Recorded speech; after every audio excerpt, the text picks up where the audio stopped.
A good lotus tuber will have at least 2 full internodes. That is, the node has the growing tip where the leaves and flowers will come out, and then they will have the rounded firm part. That is an internode. You need 2 full internodes before you cut, and each of those should have what we call a viable growing tip. Growing tips where leaves and flowers are going to come out. They should normally be firm to the touch. A lot of times the growing tips are the little leaves that are going to be coming out, which may be several inches long. Generally, those will be covered in what is known as a growth sheath. It is black. So don't mistake that growth sheet for a dead growing tip. It will come off by itself. You have to be very careful about trying to pull it off because it's very easy to break the growth tips if you try to remove that sheath.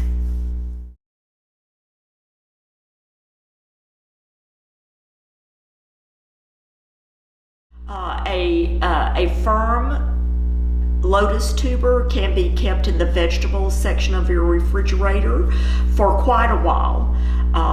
They need to stay where it is cool and dark. I generally put mine in a plastic baggie and wrap a damp paper towel around it. That paper towel simply serves to buffer the growth tips and keep them from getting bumped around and broken. And you can put them in the cooler of the vegetable cooler of your refrigerator. They should last for quite a while.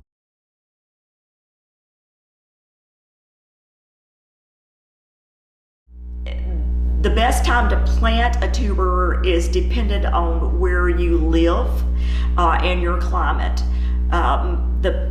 You can plant them just a little bit before your spring starts because they're still dormant.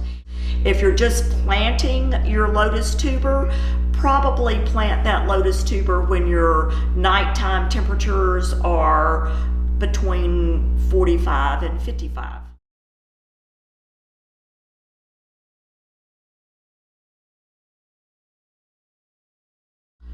I'd never start a lotus tuber indoors simply because if they're gonna rot, they will rot when you start them indoors if you go ahead and put them in the soil. They need full sunlight, they need hot weather, and they need to be kept wet all the time. In water, they need to be in standing water all the time.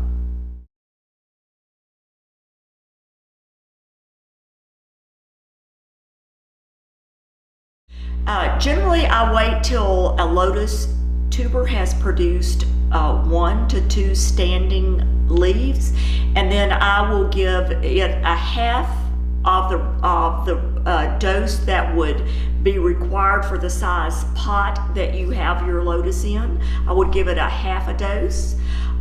Wait until it's time, till the directions on whatever fertilizer you're using say to fertilize it again. At that point, I would give it a full dose of fertilizer. You can do that through the summer, but you want to stop as you get toward the end of the summer. The last fertilization should be a half dose, and then you want that fertilizer to be fully depleted from the pot before the plant goes fully dormant. So I usually stop fertilizing mine in mid-August. But it's very common that people think the yellow of over-fertilization is a under-fertilization and they overdo it. Right. It is kind of hard to tell whether your plant needs fertilizer or whether you've over-fertilized it. If you've over-fertilized it, that's called chlorosis. The entire leaf will turn yellow. You'll see green veins in it. And at that point, you might want to dump the water out put fresh water in, that will dilute the fertilizer that's in there.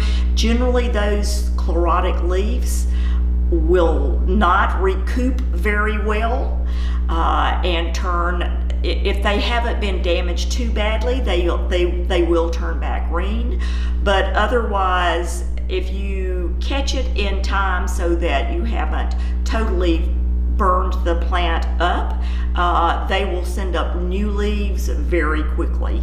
So I would just leave the damaged leaves on there till you have a couple of new leaves, at which point you can remove the damaged leaves at water level. Do not cut it below water level, because you don't want water to flood into the stem and go down from there into the tuber, because that could cause the tuber to rot. Just cut it above the water.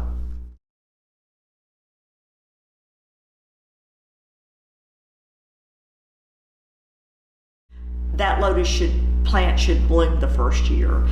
However, the blooming is dependent, number one, on the type of the plant, the amount of sunlight, the temperature, and the amount of fertilizer that you give it.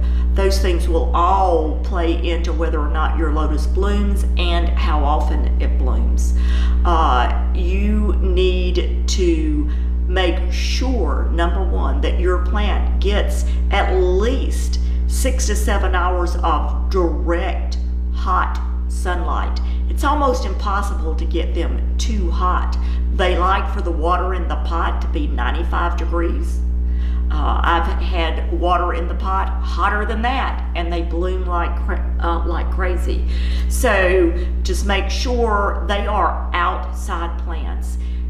Grow your lotus outside, and then when it is has several buds that are ready to open, at that point, if you've got it in a manageable pot, you can bring it inside and enjoy the blooms inside.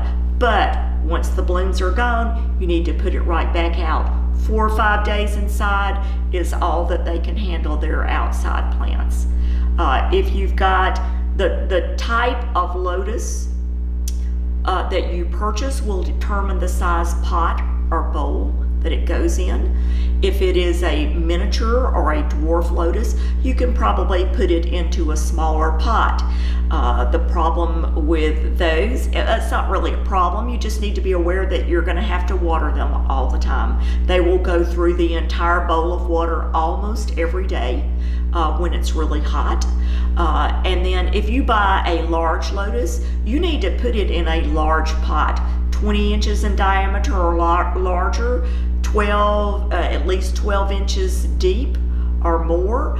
That way that lotus can actually expand to fill that pot, and your lotus will be more healthy and will grow the size that is genetically appropriate for that particular species. A miniature lotus usually is 18 inches or less in height. A dwarf lotus is usually 3 feet or less in height.